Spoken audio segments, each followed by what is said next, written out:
Hello guys, welcome to Isha YouTube channel. మీకు ఈ video నచ్చితే కనుక ప్లీజ్ ఫ్రెండ్స్ లైక్ చేయండి, షేర్ చేయండి, సబ్స్క్రైబ్ చేయండి, కమెంట్ మాత్రం తప్పకుండా చేయండి. మరిన్ని వీడియోస్ కోసం వెయిట్ చేస్తారని నేను అనుకుంటున్నాను.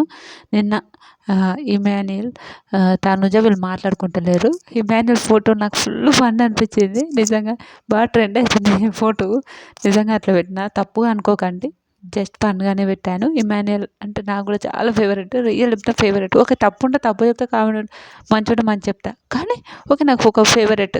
అట్లా నేను ఎవరికి బిగ్ బాస్లో ఎవరికి ఓటేస్తలేను, కూడా ఓటేస్తలేను. నేను ఒక రివ్యూవర్గా నేను ఓటు వేయాలని అనుకుంటలేను. నాకు నచ్చినప్పుడు ఎవరికైనా వేయాలనుకుంటే మాత్రం 100% వేస్తాను అనుకోండి. కానీ ఇప్పుడు చెప్తున్నా, తనుజ ఇమాన్యుయల్ మాట్లాడుకోవట్లేదు. తనుజ వాళ్ళ అత్త అంటే సంజన, ఇద్దరు మాట్లాడుకోవట్లేదు. ఘోరం అనిపించింది నాకైతే. మాట్లాడుకోవట్లేదు, ఒకరి మీద ఒకరు కొన్ని విషయాలు మాట్లాడుతుండు.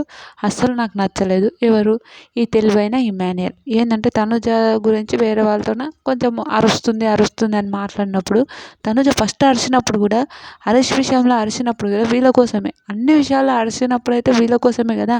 తనుజని ఎందుకు అంత బ్యాడ్గా అనుకుంటుండు ఇమాన్యుయల్, నాకైతే అసలు కరెక్ట్ అనిపించలేదు. రియల్ వాళ్ళు ఫన్ వేలో మళ్ళీ మాట్లాడుకున్నారు, కానీ వారే ఇట్లా అరుస్తుంది అమ్మాయి, ఇట్లా చేస్తుంది, ఏమైంది ఇట్లా చేస్తుంది అని అనడం అయితే నాకు కరెక్ట్ కాదు. కాఫీ దాచిపెట్టిండ్రు, ఓకే, ఒకటి ఉంటుంది కదా, అమ్మాయి అన్ని మూడ్ థింగ్స్ అవన్నీ ఆలోచించాలి కదా అని నాకు అనిపించింది. మీకేమనిపించిందో కూడా ప్లీజ్ కమెంట్ చేయండి.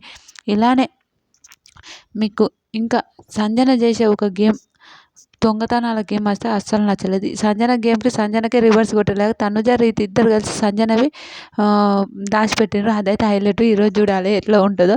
నాకైతే సూపర్ అనిపించింది. మీకేమనిపించిందో కూడా ప్లీజ్ కమెంట్ చేయండి. ఇలానే మీకు మంచి మంచి వీడియోస్ కావాలంటే నా ఛానల్ సబ్స్క్రైబ్ చేయండి. Bye friends.